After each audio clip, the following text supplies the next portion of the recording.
Hi, I'm Taryn Fiebig. I'm playing Lucy Joy in Opera Australia's production of Bliss, written by Brett Dean and the libretto by Amanda Holden. You're starring in Opera Australia's production of Bliss, an adaptation of Peter Carey's novel. Can you give us a snapshot of the story?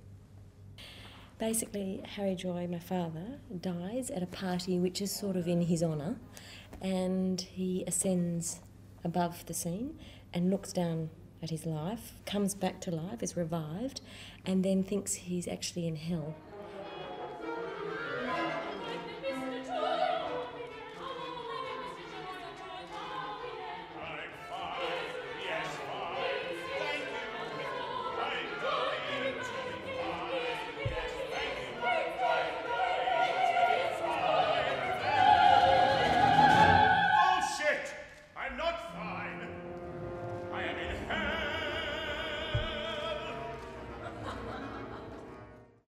The staging is superb. It's a box, and it sort of reminds me of video games in the 80s. Remember Pac-Man, and you could see all the, I didn't even know what the word pixel meant, but so the whole set is a series of light bulbs, and they then take on the images of the scenery, which is so cleverly designed.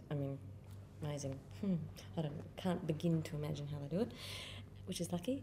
I don't have to. It gives a really great sort of flow through of the scenes from one to the other, and I think in our time we need that constant stimulus, and I think it works really well. It's still very 80s, so it works a treat. To play Lucy was a challenge for me, a great challenge, both in its content and the music. Lucy Joy is a 15-year-old high school student who is addicted to drugs, which are supplied to her by her brother, and she'll do anything for them, as you'll see in the show.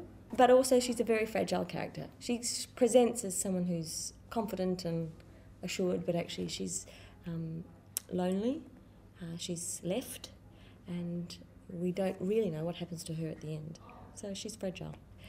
She realises that her dad is leaving them for good, and she's devastated, because she has a better relationship with her father than she does with her mother in our rendition of it.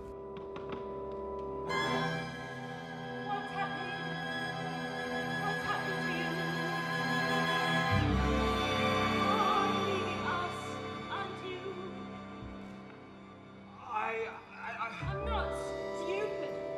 To sing a role, a new contemporary work, is challenging vocally, and also in English is another challenge. It's actually the hardest, I believe it's the hardest language to sing in, because we have so many diphthongs, which is lots of extra vowels when we're speaking. Like when we say good day, we say g'day, and there's A, E, I, O, U, all contained within one word. So it's actually hard to project that into the theatre. So you have to be really careful.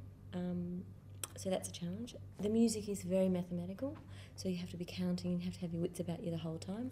There are no sort of obvious musical cues to say, and sing now, so that's really challenging.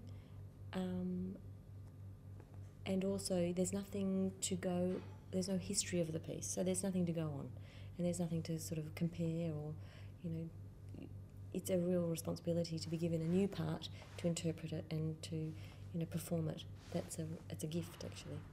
Yeah.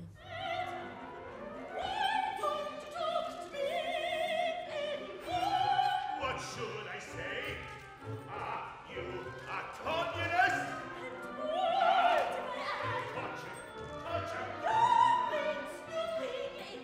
And what if I have? Do you take drugs? Do you? Yeah, I did watch the film Bliss. I watched it sort of in the 80s, and then I've watched it since, to do this opera, and it's still as fruity now as it was back then. I think it was a film way ahead of its time, and I have to say, watching it a second time, I kept thinking, this is like American Beauty. They've just swooped it right out of there. It was really, I thought, well, it's obviously a very influential film. It was surrealist filmmaking, and I hope we've captured some of it, because a lot of people will have seen the film. I hope that's translated onto stage, because, you know, that you open yourself up for comparison. So we'll have to see.